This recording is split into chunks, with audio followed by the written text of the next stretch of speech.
ஓம் தத்புருஷாய வித்மஹே மகாதேவாய தீமஹி தன்னோ ருத்ர பிரசோதயாத். 12 ஆண்டுகளுக்கு பிறகு நடக்கும் குரு வக்ர பெயர்ச்சி. 119 நாட்கள் பின்னோக்கி சுழலும் குரு பகவான். நவ கிரகங்களில் முழு சுப கிரகமான குரு பகவான் 2024ஆம் ஆண்டு மே 1ஆம் தேதியிலிருந்து ரிஷபராசியில் சஞ்சரித்து வருகிறார். ஒவ்வொரு ஆண்டும் சில கிரகங்கள் வக்ரமடையும். அந்த வகையில் அக்டோபர் மாதம் 9ஆம் தேதி குரு பகவான் ரிஷபராசியில் வக்ரமடைகிறார். இதன் தாக்கம் என்ன? குரு வக்ர பெயர்ச்சி என்றால் என்ன? எத்தனை நாட்கள் நீடிக்கும் என்று பார்க்கலாம். குரு பகவான் இந்த ஆண்டு அக்டோபர் மாதம் 9ஆம் தேதி புதன்கிழமை ரிஷபராசியில் வக்ரமாகி பின்னோக்கி செல்வார். பிப்ரவரி 4, 2025ஆம் ஆண்டு வரை இந்த நிலை நீடிக்கும். வக்ரம் என்பது நேராக செல்லக்கூடிய ஒரு கிரகம் பின்னோக்கி செல்வதை குறிக்கும். ரிஷபராசியில் சஞ்சரிக்கும் குரு பகவான் அடுத்து மிதுன ராசிக்கு செல்லாமல் பின்னோக்கி ரிஷபத்தில் ரோகிணி மற்றும் கிருத்திகை நட்சத்திரத்தில் சுழல்வது குரு வக்ர பெயர்ச்சியை குறிக்கும். ஒவ்வொரு ராசிக்கும் குரு வக்ர பெயர்ச்சி கணிசமான தாக்கங்களை, நல்ல பலன்களை அல்லது தடைகளை ஏற்படுத்தலாம். ஆனால் பொதுவாக குரு வக்ரம் அடைவது என்பது சுப காரிய தடை, விரிவாக்கம், வளர்ச்சி போன்றவற்றில் பாதிப்பு ஏற்படும். இந்த ஆண்டு குரு பெயர்ச்சி எந்த ராசிகளுக்கு நற்பலன்களை தந்ததோ, அதிர்ஷ்டமான பெயர்ச்சியாக இருந்ததோ அந்த ராசிகள் குரு வக்ரமாகும் 4 மாத காலத்தில் குறைவான அளவு நற்பலன்களை பெறுவார்கள். இந்த ஆண்டு குரு பெயர்ச்சி பலன்களில் எந்த ராசிகளில் குரு பகவான் எதிர்மறையான தாக்கம் ஏற்படுத்தினாரோ அந்த ராசிகளுக்கு வரும் 4 மாதம் அமோகமான பலன்கள் கிடைக்கும். அக்டோபர் 9 முதல் குரு வக்ர பயிற்சி தொடங்குகிறது. நவம்பர் 15 வரை சனி வக்ர பயிற்சி நீடிக்கிறது. கிட்டத்தட்ட 40 நாட்கள் 2 முக்கியமான கிரகங்கள் வக்கிரமாக சஞ்சரிக்கிறது. இது ஒரு சில ராசிகளுக்கு அபரிமிதமான நற்பலன்களை, அதிர்ஷ்டத்தை வாரி வழங்கும். பொதுவாக குரு பகவான் இருக்கும் இடத்தை விட பார்க்கும் இடங்கள் சுப பலன்களை பெறும். குரு பகவான் ரிஷபராசியில் இருந்து 5ஆம் பார்வையாக கன்னி ராசியையும், 7ஆம் பார்வையாக விருச்சிக ராசியையும், 9ஆம் பார்வையாக மகர ராசியையும் பார்க்கிறார். வக்ரமடைந்த குரு பார்வையால் சில ராசிக்காரர்கள் ராஜாதி ராஜ யோகம் பெறப்போகின்றனர். இனி இந்த வக்ர பெயர்ச்சியால் உங்கள் ராசிக்கான சுப பலன் என்ன என்பதனையும், அசுப பலன் ஏற்படுமாயின் ராசிக்காரர்கள் செய்ய வேண்டிய பரிகாரம் என்ன, வழிபட வேண்டிய தெய்வம் யார் என்பதனை பற்றியும் விரிவாக காண்போம். உங்கள் வாழ்வில் வளமும் நலமும் செல்வ செழிப்பும் பெற்று வாழ்வில் உயரிய நிலையை அடைய எல்லாம் வல்ல எம்பெருமானை வேண்டி விரும்பி கேட்டுக்கொள்கிறேன். சனி பகவானை ராசிநாதனாக கொண்ட மகர ராசி அன்பர்களே, 5ஆம் வீட்டில் குரு பகவான் வக்கர நிலையில் பயணம் செய்வது மாற்றத்தையும் முன்னேற்றத்தையும் தரும். குருவின் பார்வையால் வருமானம் அதிகரிக்கும். கடன்பட்டவர்கள் கடனை அடைத்து நிம்மதி பெறலாம்.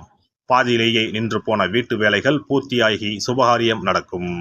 குரு கோடி கோடியாக கொட்டி கொடுக்கப் போகிறார். சுபகாரியங்கள் மலமளவன நடைபெறும். திருமணமாகியும் புத்திர பாக்கியம் இல்லாதவர்களுக்கு புத்திர பாக்கியம் கிட்டும். 2025ஆம் ஆண்டு பிப்ரவரிக்குள் நல்ல செய்தி தேடி வரப்போகிறது. இதுவரை உடல் ஆரோக்கியத்தில் இருந்து வந்த தொய்வு நிலை இனி வரும் நாட்களில் படிப்படியாக குணமாகும். வாழ்க்கையில் ஒரு பிடிப்பு ஏற்படும். சிலருக்கு தந்தையுடன் இருந்து வந்த கருத்து வேறுபாடுகள் முடிவுக்கு வரும். தந்தையின் உடல் ஆரோக்கியத்தில் இருந்து வந்த தொய்வு நிலை கூட படிப்படியாக குணமாகும். சிலருக்கு பூர்வீக சொத்து விஷயங்களில் இருந்து வந்த பிரச்சனைகள் முடிவுக்கு வரும். இப்படியாக வாழ்க்கையில் நல்ல திருப்பங்கள் எல்லாம் இந்த காலகட்டத்தில் ஏற்படும். சண்டை போட்டு சென்ற குடும்ப உறுப்பினர் சிரித்து கொண்டே வந்து மீண்டும் குடும்பத்துடன் இணைவார். வெளிநாடு சென்று குடும்பத்தை விட்டு பிரிந்திருந்த அன்பர்கள் கூட இனி வரும் நாட்களில் மீண்டும் குடும்பத்துடன் இணைவார்கள். ஆடம்பர பொருட்களை வாங்கி மகிழ்வீர்கள். சிலருக்கு பழைய கடன்கள் அடைபடும். கொடுத்த கடனை சாமர்த்தியமாக பேசி வசூல் செய்வீர்கள். உத்தியோகத்தில் இருந்து வந்த தொல்லைகள் விலகும். இதுநாள் வரையில் நல்லபடியாக வேலை செய்ததற்கான பலன் சிலருக்கு கிடைக்கப்பெறும். உத்தியோகத்தில் இதுவரையில் எதிர்பார்த்து காத்திருந்த சலுகைகள் உங்களுக்கு கிடைக்கும். புதிதாக வேலை தேடும் அன்பர்களுக்கு அவர்கள் தகுதிக்கு ஏற்ப நல்ல வேலை கிடைக்கும். சிலர் வேலையை விட்டுவிட்டு புதிய தொழில் துவங்கும் வாய்ப்புகள் கூட கிடைக்கும். பொருளாதாரம் மேம்படும். பணம் பல வழிகளில் வந்து சேரும். வீடு, வாகனம், நிலம் போன்ற சொத்துக்களை வாங்கி மகிழ்வீர்கள். செய்ய தவறிய நல்ல விஷயங்கள் எல்லாம் இந்த காலகட்டத்தில் நல்லபடியாக நிறைவேறும். தொழில் வியாபாரத்தில் இருந்து வந்த போட்டிகள், பொறாமைகள் ஒரு முடிவுக்கு வரும். பல இடங்களில் கிளைகளை துவங்கவும் வாய்ப்புகள் உள்ளன. சிலர் தங்கள் தொழில் அல்லது வியாபாரத்தில் அந்நிய முதலீடுகளை ஈர்க்கவும் வழிவகை பிறக்கும்.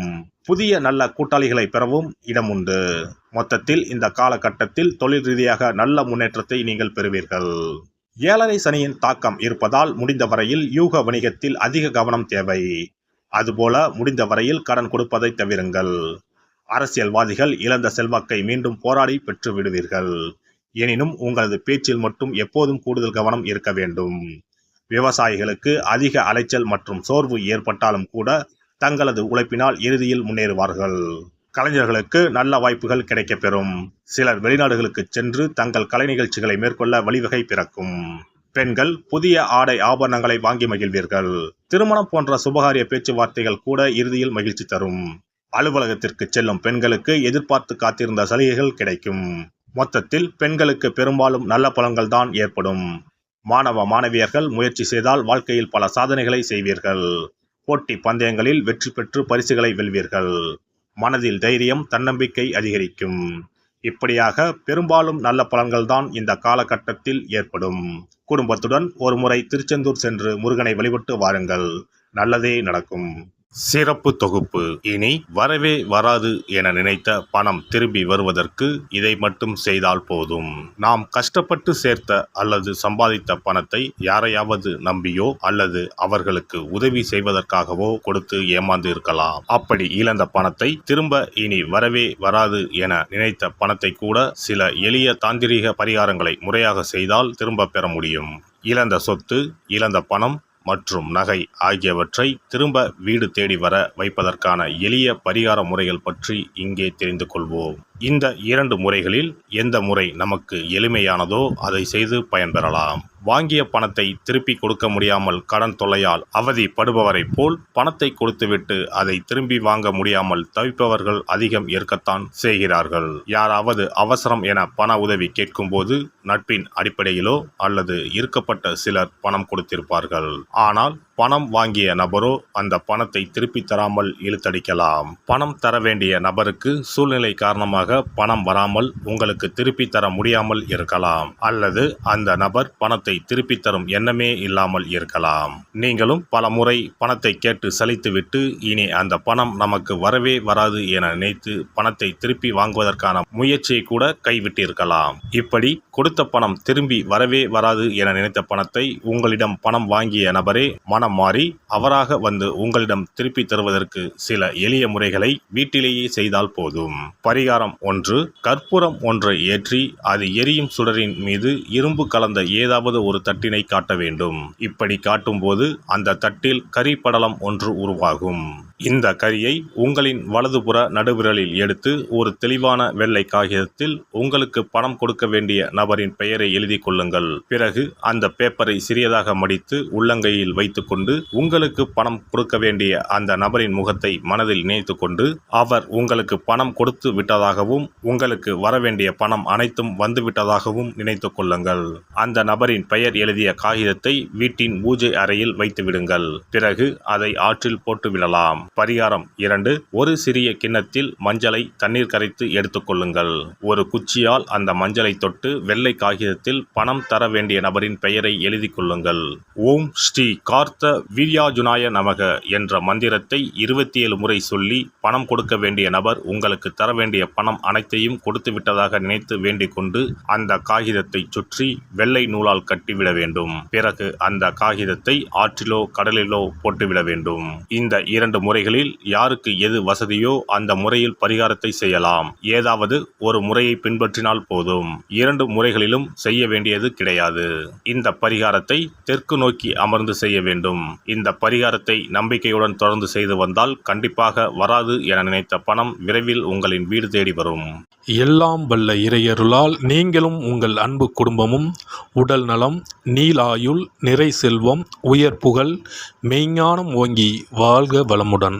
இந்த வீடியோ பதிவு உங்களுக்கு பிடித்திருந்தால் லைக் பண்ணுங்க, கமெண்ட் பண்ணுங்க, ஷேர் பண்ணுங்க. மறக்காம சப்ஸ்கிரைப் பண்ணுங்க. பக்கத்துல இருக்கிற பெல் பட்டனை கிளிக் பண்ணுங்க. நன்றி, வணக்கம். ஓம் நமச்சிவாய. சிவாய நம.